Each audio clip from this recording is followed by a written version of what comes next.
bahwa gaya belajar ini justru menjadi halangan bagi seorang anak untuk mempelajari subjek atau mata pelajaran tertentu.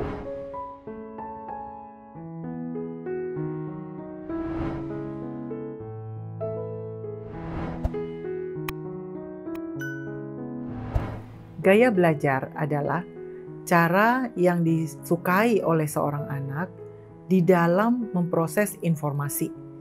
Bagaimana ia menerima informasi, bagaimana ia mengolah informasi tersebut di dalam otaknya, bagaimana caranya ia memahami dan menyimpan informasi tersebut. Setiap anak memiliki preferensi yang berbeda-beda. Oleh karena itu, gaya belajar setiap anak itu unik. Neil Fleming adalah tokoh yang membuat teori mengenai gaya belajar.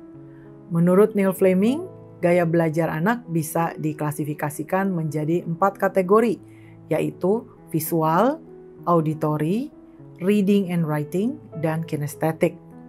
Terkadang orang tua dan guru memahami bahwa gaya belajar ini justru menjadi halangan bagi seorang anak untuk mempelajari subjek atau mata pelajaran tertentu. Karena misalnya dia punya gaya belajar kinestetik di mana dia perlu bergerak terus sambil belajar. Atau dia hanya bisa belajar kalau dipraktekkan langsung.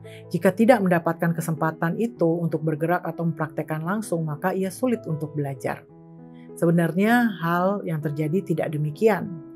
Anak memiliki kemampuan untuk melakukan dan belajar dengan kelima bagian otaknya, yaitu visual, auditory, motorik, konsentrasi, dan menggunakan motivasinya untuk belajar. Ia bisa memproses dan mengolah informasi dengan cara apapun sebenarnya, karena gaya belajar itu hanyalah preferensi.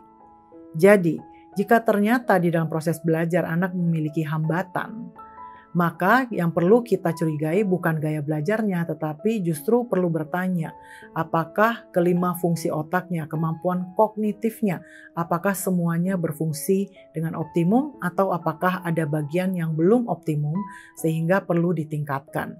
Jadi masalahnya adalah bukan di gaya belajarnya.